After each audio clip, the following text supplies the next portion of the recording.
Les probiotiques sont définis comme étant des micro-organismes vivants, bactéries ou levures, qui, ingérés en quantité suffisante, ont un effet bénéfique sur la santé en améliorant l'équilibre de la flore intestinale.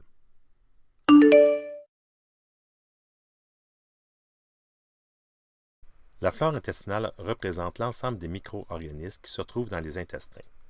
Selon des données récentes, la microflore intestinale humaine est composée de plus de 1000 espèces, 7000 souches et représente environ 10 à la 13 cellules bactériennes, soit environ le même nombre de cellules que contient le corps humain.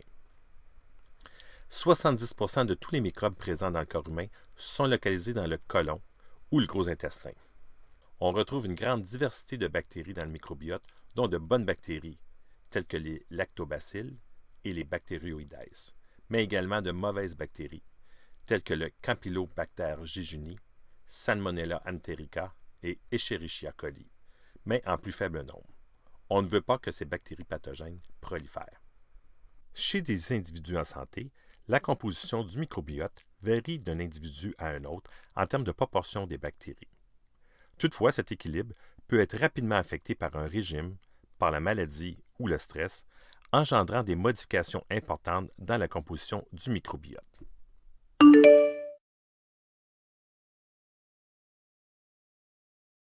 Le cerveau, sous stress, envoie un signal nerveux qui active des tissus, dont les glandes surrénales et des nerfs adrénergiques, qui libèrent de l'adrénaline. Cette libération d'adrénaline modifie l'environnement cellulaire et bactérien et favorise la croissance de certaines souches de bactéries et pas nécessairement celles que l'on veut. Cet axe est appelé l'axe hypothalamo-hypophyso-surrénalien ou HPA. De plus, l'étanchéité de la barrière intestinale peut être altérée. Dans certaines circonstances, la barrière intestinale devient plus lâche et laisse passer le contenu de l'intestin vers la circulation. Ainsi, le stress affecte notre cerveau, qui lui peut affecter le microbiote. Mais le microbiote peut aussi influencer le cerveau, maintenant une rétroaction l'un sur l'autre. On parle ici d'interaction bidirectionnelle de l'axe intestin-cerveau, ou en anglais le gut-brain axis. Plusieurs voies sont possibles pour expliquer comment les bactéries influencent le cerveau. Par exemple, des bactéries dans l'intestin produisent des molécules qui gagnent la circulation sanguine et agissent sur le corps humain et le cerveau. Ceci est possible particulièrement si la barrière de l'intestin est affectée. Nous parlons ici d'un effet via la voie sanguine. Les substances libérées par les bactéries peuvent également activer des cellules immunitaires, qui sont les cellules responsables de la surveillance des infections. Ces cellules libèrent à leur tour des substances qui peuvent affecter le cerveau en augmentant l'inflammation. Cette voie est la voie immunitaire.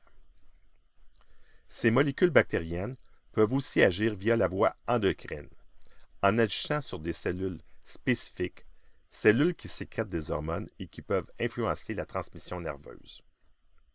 Finalement, ces molécules peuvent activer directement les cellules nerveuses ou neurones de l'intestin et envoyer un message au cerveau en utilisant la voie nerveuse.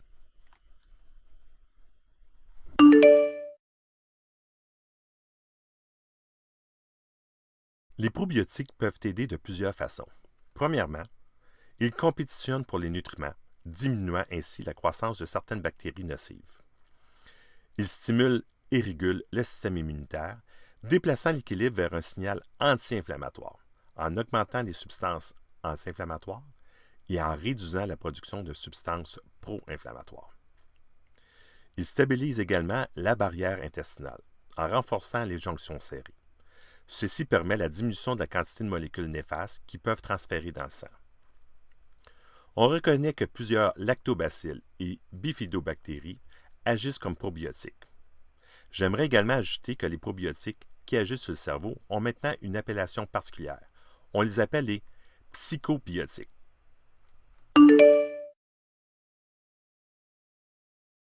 Malheureusement non. Nos connaissances sont encore limitées pour comprendre pourquoi certains probiotiques sont plus efficaces que d'autres selon les circonstances. C'est un peu comme un médicament. Certains sont bons pour certaines maladies, alors que d'autres sont à éviter pour ces mêmes maladies. Toutefois, pour t'aider, le nom d'un probiotique a 3 niveaux, soit le genre, l'espèce et la souche, comme dans notre exemple Lactobacillus rhamnosus GG. Cette classification est importante car nous nous sommes rendus compte que même si nous utilisons la même espèce de bactérie, l'effet est différent d'une souche à l'autre. Je m'explique. Si je prends une Lactobacillus rhamnosus d'une compagnie X et que je vois un effet, la Lactobacillus rhamnosus de l'autre compagnie peut ne pas avoir le même effet si les souches sont différentes. Il est donc important de prendre la bonne souche de bactéries selon l'effet que tu veux. Si tu veux choisir un bon probiotique, je t'invite à consulter des sites de recherche comme PubMed ou Ovid pour trouver des articles qui parlent de probiotiques et de tes symptômes afin d'identifier la ou les bonnes souches. Ça reste encore fastidieux pour le moment, mais avec plus de recherches, nous serons meilleurs pour identifier les bons probiotiques. Pour ce qui est de l'effet du stress, il existe une méta-analyse récente qui indique que les probiotiques ont des effets positifs sur plusieurs symptômes, dont le stress.